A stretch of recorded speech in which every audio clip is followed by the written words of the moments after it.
Mi hermana tomó prestado mi auto y lo vendió por 12,000 para pagar sus deudas. Cuando revisé las cámaras de seguridad y vi quién lo compró, fui directo a la policía, y al día siguiente. Mi hermana siempre ha sido un puto desastre, pero jamás imaginé que algún día tendría que escribir algo así. Yo tengo 27 años, vivo en Arizona, trabajo tiempo completo en un taller mecánico y llevo años armando mi pequeño proyecto personal, mi Honda Accord 2014. No es una joya de colección, pero es mío, lo compré con mis manos y lo he ido arreglando pieza por pieza. El carro es literalmente mi herramienta de trabajo, porque sin él no puedo moverme entre el taller y las casas de clientes cuando hago trabajitos extra. Ese carro es mi pinche orgullo. Mi hermana, en cambio, vive como si el mundo siempre le debiera algo. Me lleva 4 años, no termina nada de lo que empieza, ha perdido como 5 trabajos en menos de 3 años, y cada vez que la vida le exige un poco de responsabilidad se esconde detrás de cualquier excusa. Según ella, la gente es muy estricta, las reglas son injustas y todo se le dificulta porque nadie la comprende. Yo la quiero, pero es difícil querer a alguien que actúa como un huracán que entra, revienta todo lo que encuentra y luego espera que alguien más lo limpie. Todo empezó hace 2 días, cuando salí del taller después de una jornada que me dejó muerto. Caminé hacia el estacionamiento pensando en la cena que me iba a preparar y lo único que encontré fue un pedazo de concreto vacío donde debería estar mi carro. Al principio pensé que lo había dejado en otra fila, que quizá estaba tan cansado que ni me acordaba dónde había estacionado, pero después de un rato caminando en círculos me cayó el 20, ese cabrón no estaba ahí. Sentí ese golpe en el estómago que te da cuando sabes que algo está muy mal. Fui directo a la oficina, revisaron cámaras, llamaron a la grúa, revisaron si había algún reporte, nada. Mi carro simplemente había desaparecido como si se lo hubiera tragado la tierra. De camino a casa tenía una mezcla horrible de enojo, miedo y confusión. Yo vivo con mi mamá porque hace unos meses quedé corto con dinero y no quise comprometerme con otro departamento, así que regresé a su casa unos meses mientras me estabilizaba. Apenas crucé la puerta, mi mamá tenía esa cara que pone cuando sabe que algo explotó, pero todavía intenta suavizarlo como si el problema fuera menor. Me dijo que mi hermana había pasado un ratito por la mañana, que necesitaba hacer un trámite, que como yo no estaba, ella había tomado el carro porque no iba a tardar nada. Cuando escuché eso sentí que me hervía la sangre. Le pregunté cómo chingado se había llevado mi carro si yo tenía la llave en mi casco, y mi mamá, como si fuera poca cosa, me dijo que mi hermana usó una copia que ella misma le dio por si había una emergencia. Le pedí que definiera emergencia, porque en mi cabeza emergencia no significa se me antojó usar el carro ajeno. En ese momento ya estaba tan encabronado que ni pensé en otra cosa y fui directo a revisar las cámaras de seguridad que yo mismo instalé hace un mes cuando intentaron abrir el garaje del vecino.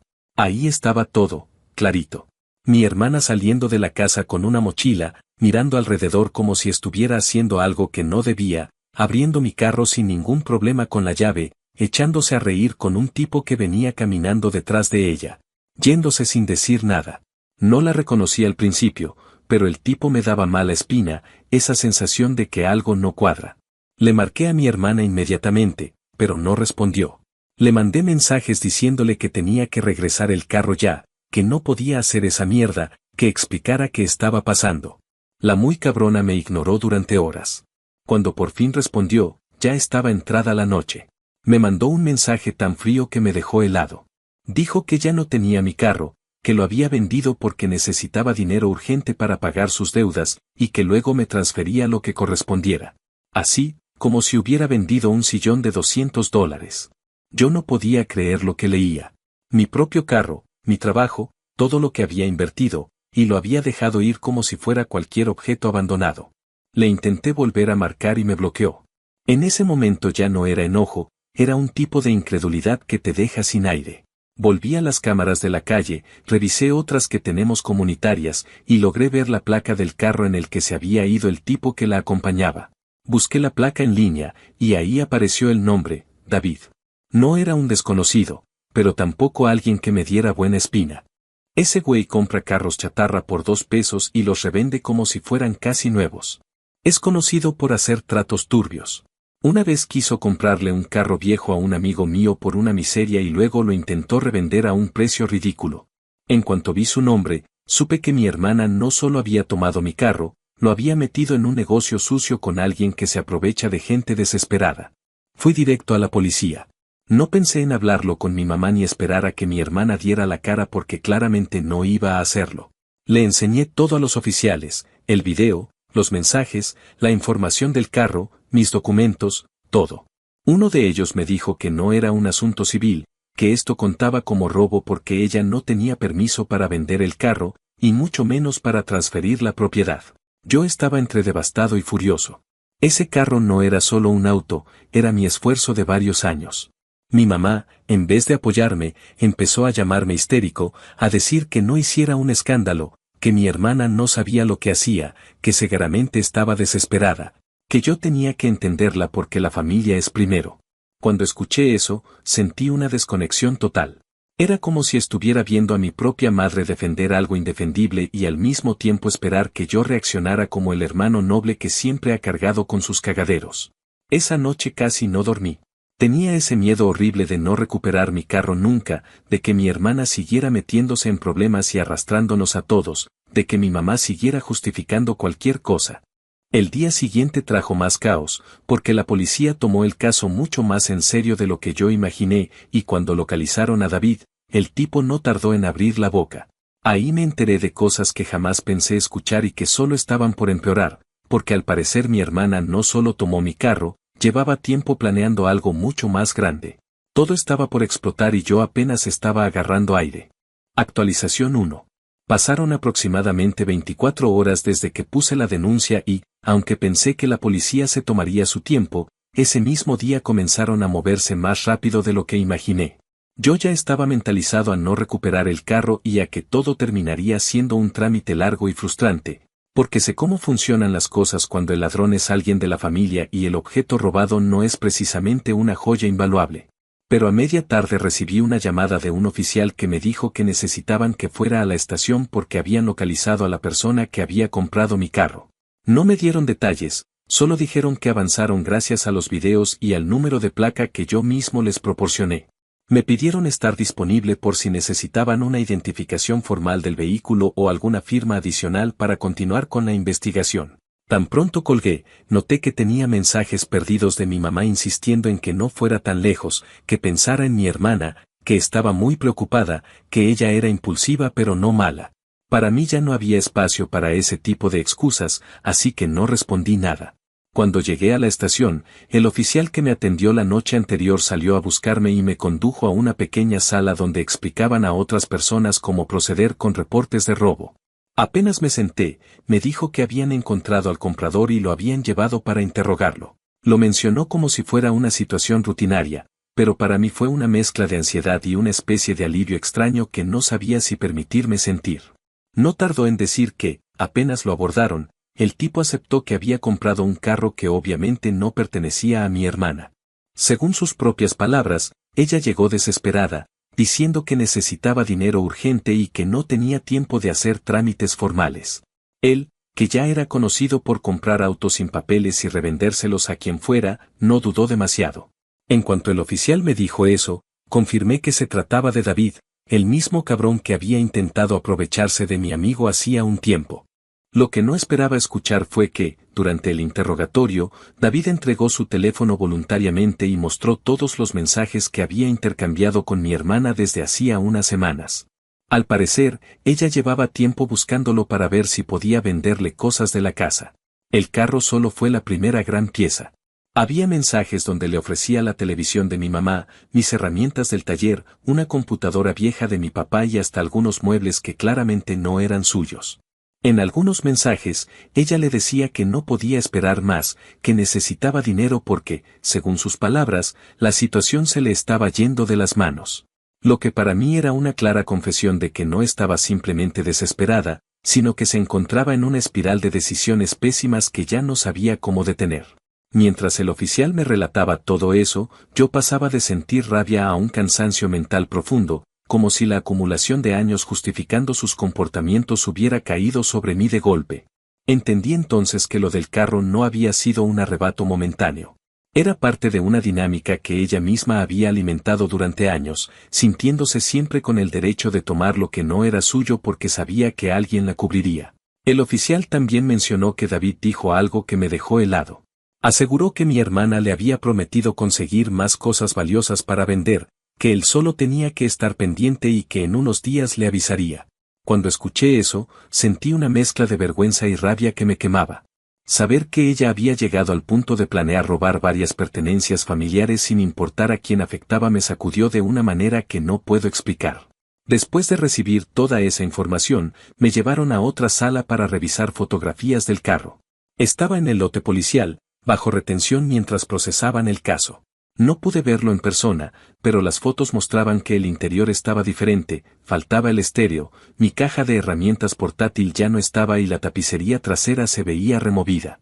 Era como si hubieran intentado revisarlo para sacar cualquier cosa de valor antes de la reventa. Cada detalle era un recordatorio de que el carro ya había pasado por manos que no debieron tocarlo jamás.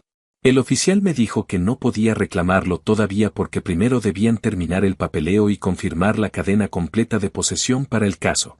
Yo asenté, aunque por dentro sentía que cada minuto que pasaba significaba más daños, más desgaste, más problemas que tendría que arreglar con mi propio tiempo y dinero. Cuando salí de la estación, revisé el teléfono y vi más de 10 mensajes de mi mamá. Todos iban en el mismo tono, que no fuera duro, que mi hermana estaba asustada, que no sabía en lo que se había metido, que a veces la vida te lleva a cometer errores. Me pedía que pensara en la familia y que no destruyera la vida de mi hermana por un simple carro. En uno incluso me dijo que, si quería, podían usar sus ahorros para compensarme mientras mi hermana se estabilizaba.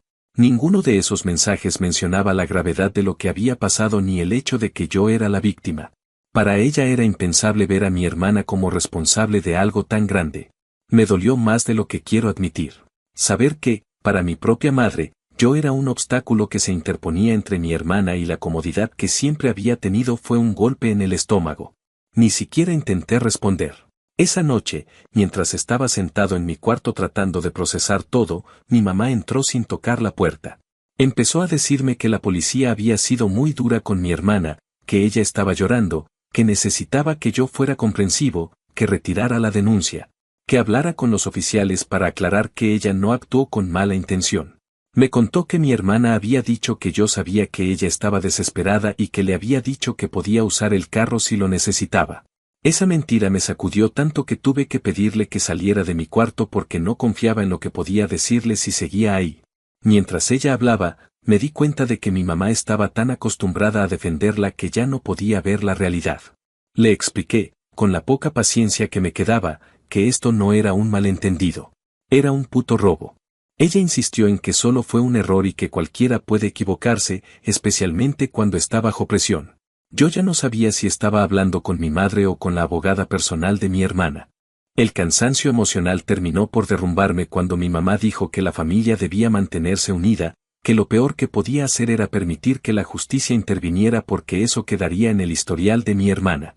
La rapidez con la que se preocupaba por el historial de mi hermana y no por mi trabajo, mi esfuerzo o el daño que me hizo me dejó sin palabras. Esa noche no pude dormir otra vez. Me quedé pensando en todo lo que había pasado y en cómo mi mamá prefería proteger a mi hermana aun cuando estaba claro que ella había actuado con intención. Me sentí completamente solo.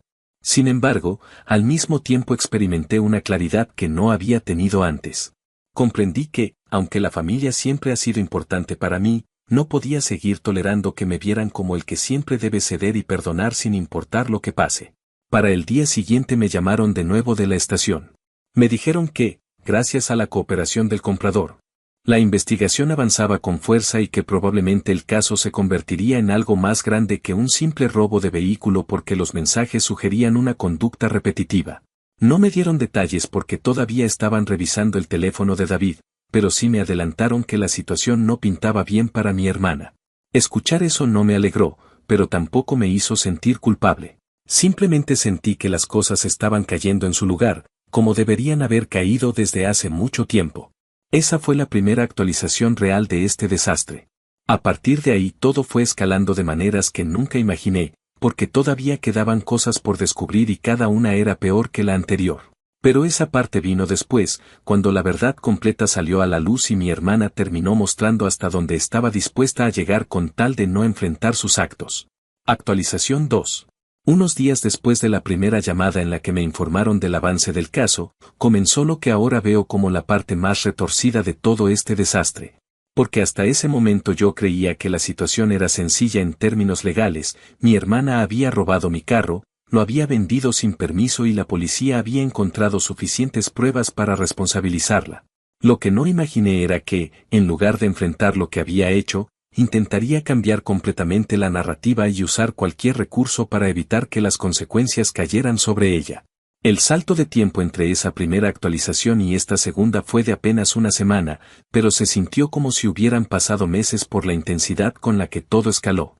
Una mañana recibí una llamada del investigador asignado al caso que me pidió pasar por la estación porque necesitaban aclarar un par de puntos que habían surgido tras nuevas declaraciones. Cuando escuché eso pensé que quizá era sobre la recuperación del carro o sobre el estado del vehículo, pero no, el asunto era mucho más desagradable. Al llegar, me hicieron esperar unos minutos mientras terminaban una reunión interna y luego me pasaron a una oficina pequeña donde el investigador me contó que mi hermana y mi mamá habían ido a declarar para intentar corregir algunos puntos del reporte inicial. Según ellas, yo había autorizado verbalmente la venta del carro, y habían presentado una supuesta evidencia, un mensaje de voz de hace meses donde yo le decía a mi hermana que, si necesitaba usar el carro, lo usara y que solo se asegurara de regresarlo con gasolina. Esa grabación, claramente sacada de contexto, era el pilar de su nueva versión de los hechos. El investigador me dijo que evidentemente no cuadraba con el resto de la información del caso, pero que tenían que registrarla porque había sido presentada formalmente. Escuchar eso me dejó en un estado entre indignación y un cansancio emocional tan grande que literalmente tuve que recargarme contra la pared antes de contestar. Le expliqué al investigador la fecha, el contexto del mensaje y que jamás le había dado a mi hermana autorización para vender nada. Él asentía como si ya hubiera escuchado docenas de historias parecidas, porque probablemente así era. Me dijo que no me preocupara, que la evidencia concreta estaba de mi lado y que la declaración de ellas tenía inconsistencias tan obvias que no iba a modificar la dirección del caso. Sin embargo, agregó algo que me dio una mezcla de vergüenza y molestia: mi hermana había intentado insinuar que yo estaba tratando de arruinarle la vida por resentimiento personal, que yo llevaba tiempo intentando limitar su independencia y que la denuncia era parte de un conflicto familiar más profundo. Era absurdo, pero mostraba claramente la estrategia que estaba intentando usar, victimizarse y pintarme como un tipo inflexible que quería castigarla. Mientras hablábamos de eso, el investigador mencionó que David, el comprador del carro, había decidido cooperar por completo. Me pidió paciencia y siguió explicando que, al revisar el contenido de su teléfono, no solo encontraron los mensajes donde mi hermana ofrecía vender más artículos de la casa, sino también conversaciones en las que ella insinuaba que yo era fácil de manipular, que si algo salía mal ella diría que yo le había dado permiso verbal y que, en caso extremo, mi mamá la respaldaría. Escuchar eso fue como recibir un balde de agua fría mezclado con ceniza. No porque me sorprendiera del todo, sino porque lo que siempre había sido una intuición vaga ahora estaba documentado en mensajes que la policía estaba leyendo de su propio teléfono. Era la confirmación de que toda esta situación no había sido un simple acto impulsivo, sino un comportamiento deliberado planificado con antelación. Cuando salí de la estación puse el teléfono en silencio porque ya esperaba que mi mamá llamara otra vez, y no quería escuchar una nueva ronda de reproches ni súplicas para que retirara la denuncia. Efectivamente, cuando desbloqueé el celular más tarde, tenía varios mensajes de ella repitiendo que la familia estaba sufriendo por mi terquedad y que mi hermana se estaba desmoronando emocionalmente. En uno incluso me dijo que el investigador la había tratado muy mal y que se había sentido humillada. No mencionó ni una sola vez el hecho de que mi hermana estaba intentando manipular la investigación. Me limitaba a borrar sus mensajes porque responder en ese momento no habría hecho más que alargar una discusión inútil. 3 días después de esa declaración, la situación dio otro giro inesperado. Recibí un correo del abogado que la policía había asignado para orientarme sobre mis derechos como víctima. Me explicaba que, debido a la evidencia acumulada, el caso podía elevarse a cargos más serios que un simple robo de vehículo, porque los mensajes sugerían un patrón de intento de apropiación de propiedad ajena. Esto significaba que no solo investigaban el carro, sino también el intento de vender otras pertenencias de la casa. Yo no sabía si sentirme más protegido o más abrumado, porque aunque era bueno que tomaran el caso con seriedad, también implicaba que la situación estaba escalando a niveles que nunca imaginé enfrentar con mi propia familia. Esa misma tarde recibí la llamada que esperaba y temía a la vez.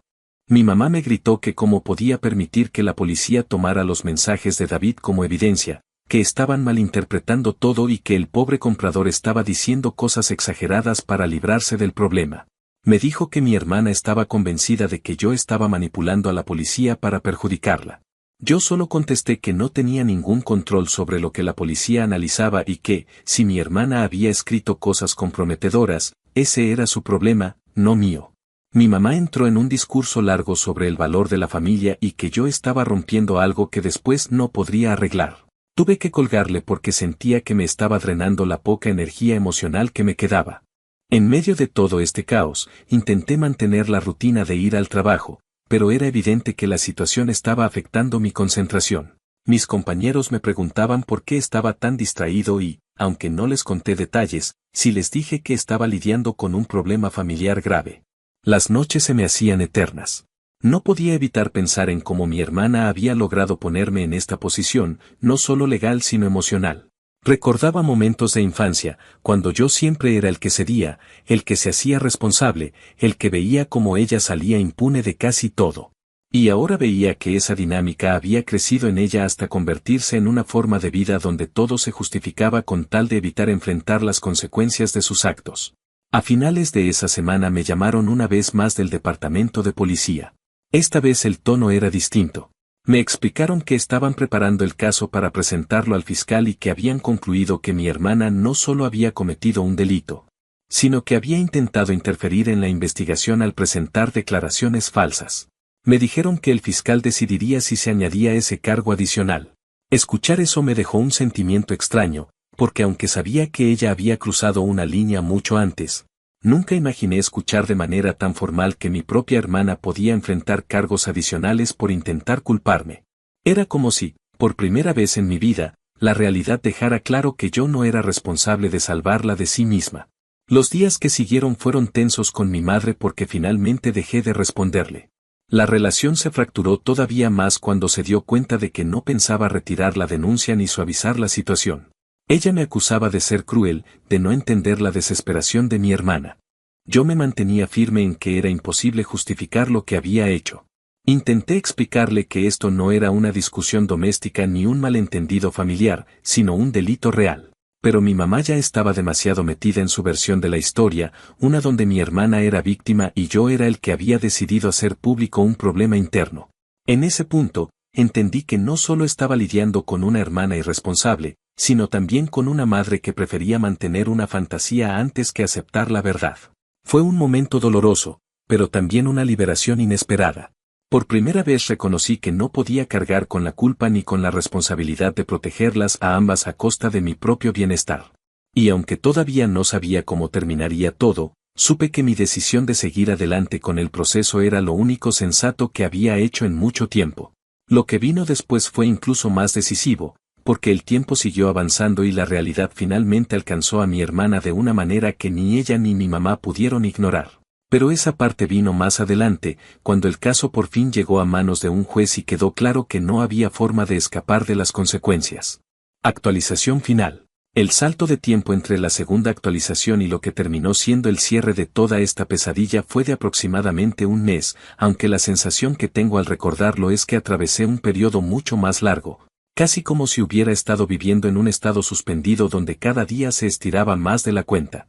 Durante ese mes hubo múltiples llamadas de abogados, citas frustrantes, mensajes de mi mamá que dejé sin leer, intentos de mi hermana por contactarme que ignoré. Noches en las que no podía dormir pensando en si realmente estaba haciendo lo correcto y otras en las que, por fin, empezaba a sentir una especie de resignación que se parecía mucho a la paz. Había momentos en los que dudaba de mí mismo, no porque creyera que mi hermana merecía salir impune, sino porque me daba miedo que todo esto terminara por destruir cualquier vínculo que quedaba con mi familia. Sin embargo, cada vez que pensaba en retirar la denuncia o al menos intentar suavizarla, recordaba la imagen de mi carro desapareciendo en la pantalla de las cámaras.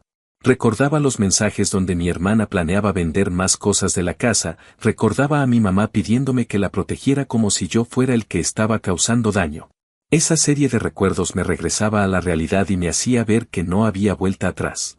La fecha de la audiencia se fijó para finales de ese mes. Recibí una notificación oficial por correo electrónico y otra por correo físico, como recordatorio. El fiscal ya había revisado toda la evidencia, incluidos los mensajes de David, las cámaras, mi reporte inicial, las declaraciones contradictorias de mi hermana y la supuesta grabación que habían intentado usar para exculparla. Me informó que, después de analizarlo todo, habían decidido ofrecerle un acuerdo a mi hermana, aceptar culpabilidad por un cargo de robo de propiedad y otro de intento de fraude, con la posibilidad de reducir la gravedad del segundo si colaboraba y evitaba entorpecer más el proceso. Cuando escuché eso, pensé que quizá ella aceptaría y el caso cerraría sin necesidad de ir frente a un juez, pero me equivoqué. En la primera audiencia preliminar, mi hermana intentó insistir en la historia de que yo le había dado permiso verbal. Su abogada repitió esa versión de manera mecánica, como si ni ella misma creyera en lo que estaba diciendo. El fiscal no tuvo problema en desmontar esa narrativa mostrando los mensajes donde mi hermana claramente decía que yo no tenía idea de nada y que ella pensaba usar la excusa de que yo le había dado permiso si algo salía mal. En ese momento quedó tan expuesta que incluso la jueza se detuvo un segundo a revisar el documento porque la contradicción era evidente y rozaba lo absurdo. Después de esa audiencia inicial, mi hermana aceptó el acuerdo.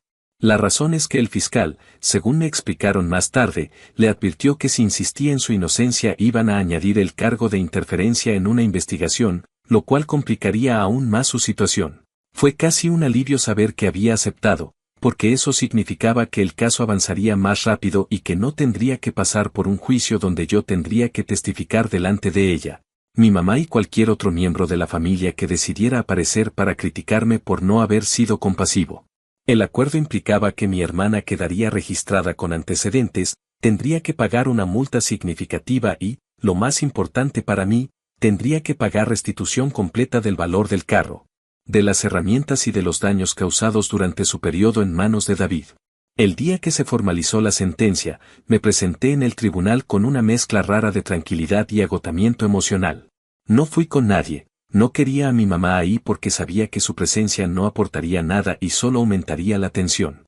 Mi hermana llegó acompañada de su abogada y de mi mamá. Apenas me vio, mi mamá me lanzó una mirada entre indignada y dolida, como si yo hubiera sido el que la obligó a cargar con las consecuencias de sus propias decisiones. Mi hermana, en cambio, evitó mirarme por completo. Tenía la mirada perdida, como si estuviera atrapada en un intento de convencerte de que ella era la víctima de todo. La jueza revisó el acuerdo, escuchó las declaraciones finales del fiscal y de la defensa, y luego pasó a leer la sentencia. Mi hermana era oficialmente responsable del robo de mi vehículo, del intento de fraude y debía pagar restitución completa durante un periodo determinado. Además, recibió una advertencia fuerte sobre manipular evidencia o intentar culpar a terceros cuando no existía ninguna base real para hacerlo. La jueza fue clara al decir que este tipo de comportamiento dañaba la credibilidad del sistema legal y que, si volvía a hacerlo, las consecuencias serían más severas. Cuando terminó la audiencia y salimos de la sala, mi mamá se acercó a mí. Tenía los ojos llenos de lágrimas, pero no eran lágrimas de arrepentimiento ni de comprensión, eran lágrimas de frustración porque yo no había modificado mi postura para proteger a mi hermana. Me preguntó cómo podía dormir tranquilo sabiendo que había arrastrado a mi propia familia a un tribunal y que ahora mi hermana tendría antecedentes. Le respondí con una calma que me sorprendió incluso a mí, que yo no había arrastrado a nadie a nada, que cada paso en este proceso había sido consecuencia directa de las decisiones que mi hermana tomó por su cuenta, y que mi familia no podía esperar que yo sacrificara mi bienestar o mi futuro para permitir que ella siguiera actuando sin ningún límite. Mi mamá me dijo que me había vuelto frío, que ya no tenía corazón, y en ese momento entendí que no quedaba nada que salvar en esa conversación, así que simplemente me fui. En cuanto a mi carro, la recuperación fue un proceso largo. Cuando finalmente pude verlo en el lote donde estaba retenido, sentí una mezcla de alivio y rabia. El carro estaba deteriorado, sin el estéreo, con marcas en la tapicería, con el motor ruidoso por un mal manejo y con partes que claramente habían sido manipuladas por alguien que no tenía idea de lo que hacía. Aún así, al verlo, sentí una especie de reconexión emocional. Era como si estuviera recogiendo una parte de mí que había sido arrancada. Lo llevé al taller donde trabajo y comencé a arreglarlo con paciencia, dedicando horas extra para dejarlo en condiciones decentes. No buscaba que quedara perfecto, solo quería sentir que lo recuperaba de verdad. Durante ese mes, también tuve que tomar decisiones importantes sobre mi vida personal. Me mudé de la casa de mi mamá. Encontré un pequeño estudio cerca del taller, no muy bonito pero suficiente para estar tranquilo. El silencio del lugar era abrumador al principio, pero pronto se convirtió en un recordatorio de que por fin tenía control sobre mi entorno. Me alejé de mi mamá y de mi hermana, no de manera dramática, pero sí con una claridad firme. No puedo construir una vida alrededor de personas que justifican el daño mientras les conviene y que esperan que yo siempre sea el que cede. La distancia fue un alivio silencioso que me permitió respirar sin sentir que tenía que estar alerta todo el tiempo. Con el paso de esos días, entendí que la verdadera venganza, si es que se puede llamar así, no fue ver a mi hermana enfrentando a la justicia. La verdadera venganza fue dejar de cargar el papel que mi familia me había impuesto toda la vida. Por primera vez, sentí que había tomado una decisión para protegerme a mí, no para proteger a alguien que usaba el cariño como excusa para aprovecharse. Ahora, cuando pienso en todo lo que pasó, no siento orgullo ni amargura, siento una especie de serenidad extraña. Como si, después de años de estar atrapado en una dinámica familiar dañina, finalmente hubiera encontrado la salida. Y aunque eso no repara la relación con mi mamá ni devuelve los años de desgaste emocional, sí me permitió recuperar mi vida, y en cierto modo, eso vale más que cualquier carro o cualquier disculpa que ya nunca llegará.